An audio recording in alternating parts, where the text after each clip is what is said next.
Hello friends, welcome back to my channel. कैसे हैं आप सब? आई होप आप सब बहुत बहुत अच्छे से होंगे। फ्रेंड्स, आज की वीडियो में मैं आपके साथ स्पाइडर प्लांट के बारे में शेयर करूंगी, जो कि स्पाइडर प्लांट बारिश के मौसम के बाद कुछ डल सा होने लगता है, कुछ ख़राब होने लगते हैं। तो इस टाइम जब बारिश का मौसम कहीं तो चालू है और कहीं ऑलरेडी ख़त्म हो चुका है, कहीं ख़त्म होने के टाइम पीरियड में है, यानी कुछ टाइम और। तो इस तरह से बारिश का मौसम अभी हर जगह चल रहा है। तो हमारे यहाँ पे अभी डेली बेसिस पे ही बारिश हो रही है, जिसकी वजह से मेरे स्पाइडर प्लांट में कुछ प्रॉब्लम्स आने लगी है, जो कि आई थिंक अगर आपके भी साथ ऐसा कुछ आप फेस कर रहे हों तो मैं इसका सॉल्यूशन आपको दे सकूं। इसीलिए मैं अपने स्पाइडर प्लांट की प्रॉपर केयर कर रही हूं, और किस तरीके से मैं कर रही हूं वही मैं आज आपके साथ शेयर करूंगी। तो फ्रेंड्स, ये स्पाइडर प्लांट मेरे ये टोटली इंडोर रखे हुए रहते हैं। आपने देखा भी होगा, काफ़ी बार मैंने आपको दिखाया भी है। मेरे स्टेयर्स एरिया में जो ग्रिल लगी हुई है, ये सारे उसी में टंगे हुए थे। तो काफ़ी टाइम से मैंने इसकी केयर नहीं की है, और आप देख सकते हैं काफ़ी सारे इसमें पत्ते भी ख़राब होने लगे हैं। कुछ तो ये रीज़न है कि काफ़ी टाइम से मैंने इसकी देखभाल भी नहीं करी है, और जहाँ आप प्लांट को इग्नोर करिए, काफ़ी बार मैंने ये नोटिस किया है कि प्लांट भी आपको इग्नोर करने लग जाता है। तो ढेर सारे पौधे होने की वजह से बहुत सारे पौधे छूट भी जाता है। तो इस टाइम मैं अभी इसकी केयर कर रही हूँ। और फ्रेंड्स, सिर्फ इस प्लांट की ही नहीं, अभी आपको इस टाइम सितंबर एंडिंग हो रहा हो, या फिर आपके यहाँ पे अगर सितंबर एंडिंग का टाइम हो या अक्टूबर का टाइम हो, ये जो मंथ होता है, इस टाइम इंडोर प्लांट की प्रॉपर केयर कर लेनी पड़ती है। जितने भी हमारे पास परमानेंट प्लांट है उनकी केयर कर लेनी पड़ती है। तो आज मैं अपने स्पाइडर प्लांट की कर रही हूँ। मेरे पास काफ़ी सारे स्पाइडर प्लांट हैं। आप यहाँ पे भी देख सकते हैं बैक साइड में कितने ही सारे स्पाइडर प्लांट मैंने लगा रखे हैं। तो ढेर सारे स्पाइडर प्लांट हैं। अब इसको करने में भी मुझे काफ़ी टाइम लगने वाला है। तो इसकी प्रॉपर जो केयर है वो मैं आज करूँगी, और इसमें से जितनी भी डल पत्तियाँ, ख़राब पत्तियाँ हैं, उन सब को मैं निकालूँगी और फर्टिलाइज़र वगैरह ऐड करूँगी। तो आज का जो मेरा ये स्पाइडर प्लांट लेके इन जो वर्क है वही आज मैं आपके साथ शेयर करने वाली हूँ। इंडोर प्लांट है ये, बहुत ही खूबसूरत सा एयर प्योरीफाइंग इंडोर प्लांट होता है, जो कि लगभग हर गार्डनर्स के पास ये स्पाइडर प्लांट होता ही है। यहाँ पे देखेंगे स्पाइडर प्लांट्स को मैंने अपने गार्डन में जो झूला लगा हुआ है मैंने उसी पे रखा है। एक्चुअली उसका रीज़न ये है कि इसमें कितने ही सारे रनर्स निकल चुके हैं, आप देख सकते हैं। तो इसे ज़मीन में रख के फिर मैं इसकी प्रॉपर केयर नहीं कर पा रही थी, मुझे समझ में नहीं आ रहा था, इसीलिए मैंने इसे थोड़ी हाइट देते हुए रखा है। और अब आप देख सकते हैं इसमें कितनी ही सारे रनर्स निकल आए हैं, लेकिन प्रॉपर केयर नहीं मिलने की वजह से, या फिर यूं कह ले कि हमारे यहाँ जो डेली बेसिस पे पानी बरस रहा है उसकी वजह से भी ये पत्तियाँ इसकी गल रही है। तो इसकी मिट्टी की थोड़ी गुड़ाई मैं करूँगी, और ये थोड़े क्लीन करूँगी, फर्टिलाइज़र दूँगी। यही सब आज का मेरा इस स्पाइडर प्लांट को लेके वर्क है। तो सबसे पहला जो काम मेरा है वो है फ्रेंड्स, ये जितनी भी इसमें ये गली हुई पत्तियां हैं, इन सभी को मुझे इसमें से निकालना है, क्योंकि काफ़ी बार अगर ये रह जाता है तो इससे काफ़ी फंगस लगने का डर होता है। और अच्छा खासा पौधा जो कि सही चल रहा होता है और अचानक से ख़राब हो जाता है, तो उसका रीज़न यही होता है जो कि हम प्लांट की क्लीनिंग नहीं करते हैं। प्लांट में सूखी पत्तियां रह जाती है, गलने लगती है, और उसकी वजह से वो गली हुई पत्तियों में फंगस लगने लगता है। आप देख सकते हैं कितने ही सारे मैंने निकाल लिए हैं। अभी भी प्लांट में ढेर सारे इस तरीके के सूखे पत्ते हैं, जो कि पूरी तरीके से अभी सूखे भी नहीं हैं, आई थिंक थोड़े गीले ही हैं। तो इन सभी को निकालने में इन सभी को फ्रेंड्स क्लीन करना है। और साथ ही साथ फ्रेंड्स, जितनी भी ये जो टिप आप देख रहे हैं, ये टिप को भी मैं थोड़ी सी क्लीन करूँगी, जिससे कि ये प्लांट थोड़ा सही दिखे, क्योंकि ये एक्चुअली होता है ओवर वाटरिंग की ही वजह से। क्योंकि मैं इसमें पानी बहुत देख के ही देती हूँ, लेकिन मैं इसे जहाँ इसे मैंने हैंग करके रखा हुआ है वहाँ पे वो इंडोर एरिया ही है, स्टेयर्स एरिया का ही कॉर्नर है, ग्रिल है। लेकिन जब बारिश लगातार होने लगती है तो काफ़ी बार तेज़ बारिश से वहाँ तक पानी भी पहुँच जाता है। और बारिश के मौसम में फ्रेंड्स, हवा में जो मॉइस्चर होता है, जिसकी वजह से गमलों की जो मिट्टी है ये जल्दी नहीं सूखती है, और रीज़न यही होता है जिसकी वजह से प्लांट इस तरीके से ख़राब होने लगता है, जबकि मेरे ये प्लांट काफ़ी हेल्दी हैं।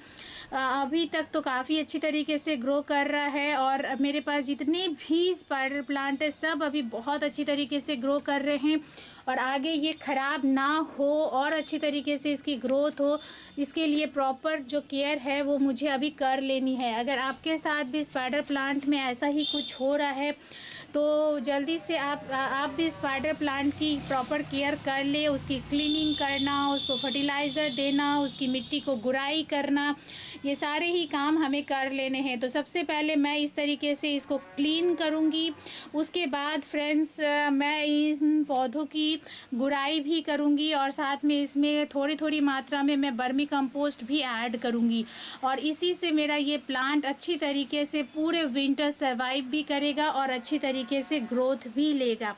तो इस तरीके से करने वाली हूँ। फ़िलहाल मैं इसकी सारी प्रूनिंग कर लेती हूँ, क्लीनिंग कर लेती हूँ एक्चुअली, और जितनी भी गली हुई पत्तियाँ हैं सबको मैं हटा लेती हूँ, फिर मैं आपको दिखाती हूँ।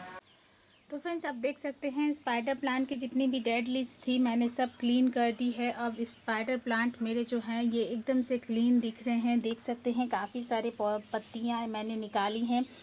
और अब मैं इस प्लांट को वापस से इसकी जगह पे हैंग करूँगी क्योंकि ये एक इंडोर प्लांट है। लेकिन उसके पहले फ्रेंड्स अभी जैसे कि विंटर सीज़न आ जाएगा और उसके बाद प्लांट जो है मैक्सिमम प्लांट रेस्टिंग पीरियड में चला जाता है और चले जाते हैं रेस्टिंग पीरियड में, और ऐसे टाइम पे प्लांट को पहले ही अगर हम अच्छा न्यूट्रिशन, अच्छा फर्टिलाइज़र दे दें तो प्लांट अच्छी तरीके से सरवाइव कर जाता है, अच्छी तरीके से ग्रो होता है और हमारे गार्डन में हमेशा बना रहता है। तो जो कि आप सभी को पता होगा, हर गार्डनर्स को मैक्सिमम पता होता है कि लगभग सितंबर में या अक्टूबर में हम अपने सारे ही प्लांट को फर्टिलाइज़ करते हैं।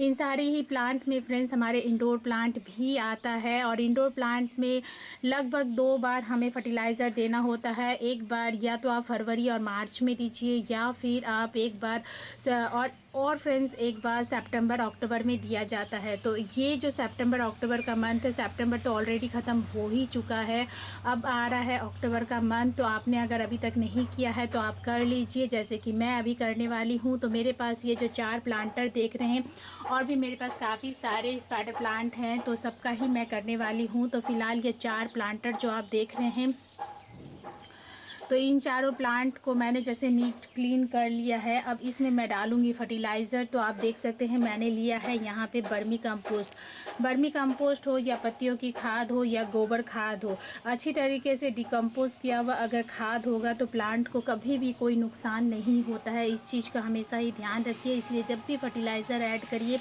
इसमें हमेशा ही आप कोशिश करिए कि अच्छी तरीके से डिकम्पोस्ट होया हुआ फर्टिलाइज़र हो। अगर आपके पास किचन वेस्ट फर्टिलाइज़र खुद से तैयार किया हुआ है तो वो तो सबसे बेस्ट होता है, और नहीं है तो आप वर्मी कंपोस्ट यूज़ कर सकते हैं। तो बहुत थोड़ी थोड़ी मात्रा में मैं इसमें डालूँगी।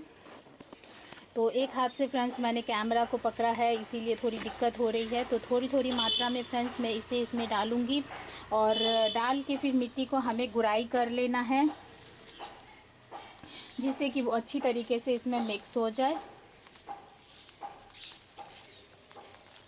और फिर उसके बाद फ्रेंड्स इसमें हम वाटरिंग कर देंगे।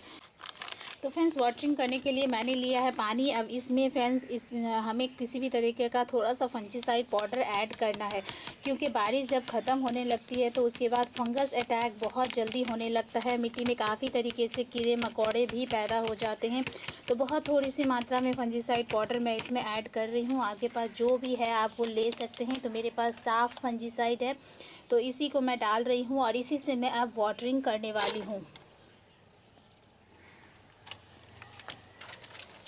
तो अच्छी तरीके से फ्रेंड्स हम पौधे को नहलाते हुए वाटरिंग कर लेंगे और जितने भी इसके रनर्स हैं रनर्स में भी हमें वाटरिंग करके अच्छी तरीके से भिगो देना है क्योंकि रनर्स में भी काफ़ी सारे रूट्स बने हुए होते हैं जिससे कि वो ग्रो हो पाता है और उसमें भी किसी भी तरीके का फंगस ना लगे उसका भी हमें ध्यान रखना पड़ता है। तो इस तरीके से फ्रेंड्स वाटरिंग करके फिर मैं सारे ही पौधे को मैं अपने इंडोर सेट कर दूंगी, लगा दूंगी और फिर उसके बाद मेरा ये प्लांट अच्छी तरीके से तैयार हो गया है अब विंटर में सरवाइव करने के लिए। अब ये प्लांट मेरे अच्छी तरीके से चल जाएंगे। और फ्रेंड्स इसी को क्लीन करते हुए आप देखेंगे यहाँ पे ढेर सारे रनर्स मेरे जो टूट के निकल के आ गए। अब इन सभी को मैं लगा भी दूंगी जिससे कि ये सारे ही पौधे मेरे चल जाए। स्पाइडर प्लांट को ग्रो करना फ्रेंड्स बहुत ज़्यादा आसान होता है। तो यहाँ पे देख सकते हैं मैंने ढेर सारे स्पाइडर प्लांट लगा रखे। इसी तरीके से जब स्पाइडर प्लांट के रनर जो टूट जाते हैं तो मैं उसे लगा देती हूँ। और ये छोटे छोटे जो कंटेनर है, जो वर्टिकल गार्डन में लगने वाले कंटेनर है, इसी में मैं लगा देती हूँ। और बहुत थोड़ी सी मिट्टी होने की वजह से प्लांट अच्छी तरीके से सर्वाइव भी कर जाता है और चलने भी लग जाता है। तो ये जितने भी मेरे पास रनर्स ये टूट के निकले हैं इन सभी में मैं लगा दूंगी और मेरे पास ढेर सारे पौधे और भी तैयार हो जाएंगे। तो इस तरीके से फ्रेंड्स अगर आपने नहीं किया है और स्पाइडर प्लांट आपके ख़राब हो रहे हैं तो उसे भी आप सेव करिए, बचाने की कोशिश करिए, क्योंकि ये एक बहुत ही अच्छा एयर प्यूरिफाइंग इंडोर प्लांट है और साथ ही साथ काफ़ी कॉस्टली भी आता है। जबकि ये पौधा ग्रो करना काफ़ी आसान है, लेकिन आप अगर एक बास्केट परचेज़ करने जाएंगे तो आपको ये पौधा काफ़ी महंगा मिलता है, लगभग 100 रुपीज़ के आसपास। तो ऐसे पौधे को कभी भी मरने ना दें, हमेशा कोशिश करिए उसे डिवाइड करके ग्रो करते रहें, उसकी कटिंग लगाते रहें, उससे ढेर सारे पौधे बनाएं, जिससे कि इन फ्यूचर कभी हमारा कोई एक पौधा मर जाए तो हमारे पास दूसरा पौधा बन के तैयार रहे। तो फ्रेंड्स इस तरीके से मैं अपने स्पाइडर प्लांट को हमेशा ही ग्रो करती रहती हूँ और मेरे गार्डन में ढेर सारे स्पाइडर प्लांट हो गए हैं। तो इसी तरीके से आप भी फ्री में ढेर सारे पौधे तैयार करिए और अपने घर के हर एक कॉर्नर को आप खूबसूरत बनाइए। तो फ्रेंड्स ये था आज का वीडियो। आई होप आपको पसंद आया हो। पसंद आए तो प्लीज़ फ्रेंड एक लाइक ज़रूर करिए। और अगर आप मेरे चैनल पर नए हैं और अभी तक मेरे चैनल को सब्सक्राइब नहीं किए फ्रेंड्स तो प्लीज़ इसे सब्सक्राइब भी करें, साथ में बेल बटन भी दबाएं, जिससे कि आगे मैं जो भी वीडियो डालूं उसका नोटिफिकेशन आपके पास सबसे पहले पहुंचे। तो फ्रेंड्स मिलते हैं अब अगले किसी वीडियो में नई किसी इंटरेस्टिंग सी जानकारी के साथ। Okay then bye.